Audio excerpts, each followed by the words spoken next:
सर्वत्र गोविन्द नाम संकीर्तनम्।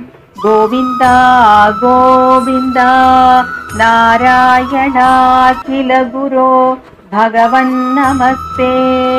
85வது दशकम् जरासन्ध वधवर्णनम् முதல் श्लोकम्। ततो मगध भूभृता चिरनिरोध संक्लेशितम् शताष्टकयुतायुत वितयमीश भूमिभृताम् अनाथ शरणायते कमपि पूरुषं प्राहिनोत् अयाचत समागध क्षपनमेव किं भूयसा। இரண்டாவது श्लोकम्। इयासुरभिमागधम् तदनु नारदोदीरितात् युधिष्ठिरमकोद्यमात् उभय कार्यपर्याकुलः विरुद्ध जयिनोद्वरात् उभय सिद्धिरित्युद्धवे शशंसुषि निजै समम् पुरमियेथ यौधिष्ठिरिम्। மூன்றாவது श्लोकम्।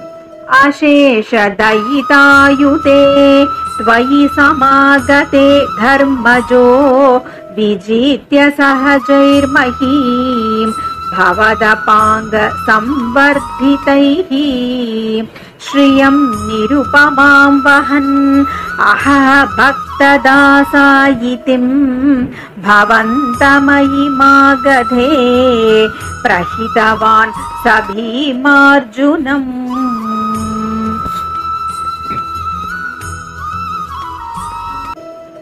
నాలుగవ श्लोकम्। गिरिव्रजपुरं गताः तदनु देव यूयं त्रयो ययाच समरोत्सवम् विजमिषेण तं मागधम् अपूर्ण सुकृतं त्वमुं पवनजेन संग्रामयन् निरीक्ष्य सह जिष्णुना त्वमपि राजयुध्वा स्थितः। ఐదవ श्लोकम्।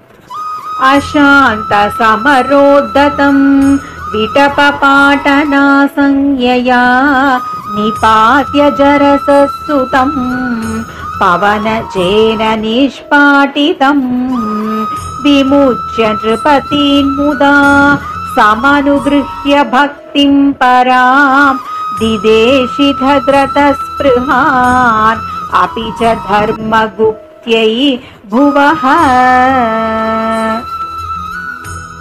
ఆరవ श्लोकम्। प्रचकृषि युधिष्ठिरे तदनु राजसूयाध्वरम् प्रसन्नभृतकी भवत् सकल राजकव्याकुलम् त्वमप्ययि जगत्पते द्विजपदा वनेजादिकम् चकर्थ किमु कथ्यते नृपवरस्य भाग्योन्नतिः। ఏడవ श्लोकम्।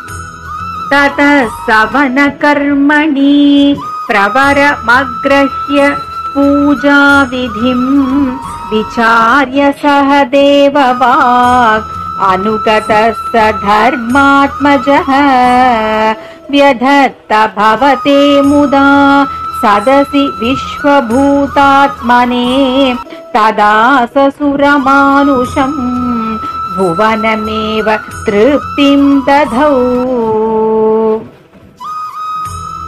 एटावद् श्लोकम्। ततः सपदि चेदिपो मुनिनृपेषु तिष्ठत् स्वहो सभाजयति को जडः पशुपदुर्दूरुटं वटुम् इति त्वयि स दुर्वचो वितति मुद्वमन्नासनात् उदापतदुदायुधः समपतन् अमुं पाण्डवाः। 9వ श्लोकम्। निवार्य निज पक्षगान् अभिमुखस्य विद्वेक्षिणः त्वमेव जहृषे शिरो तनुजदारिणा स्मारिणाम् जनुस्त्रितया लब्धया सतत चिन्तया शुद्धधीः त्वया सपरमेकताम् अधृत योगिनां दुर्लभाम्। 10వ శ్లోకం ततस्तु महिते त्वया क्रतुवरे निरूटे जनो ययौ जयति धर्मजो जयति कृष्ण इत्यालपन् खलस्तु सुयोधनो दुतमना सपत्नश्रिया मयार्पितसभामुखे स्थलजलभ्रमादभ्रमीत्।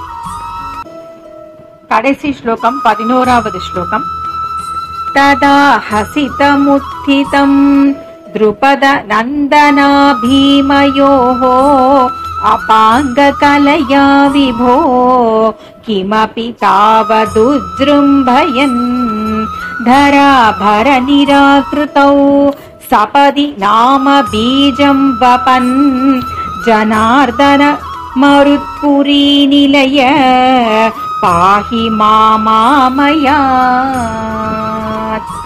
ओम सर्वत्र गोविंद नाम संकीर्तनम गोविंद गोविंद नारायणाखिल गुरो भगवन् नमस्ते।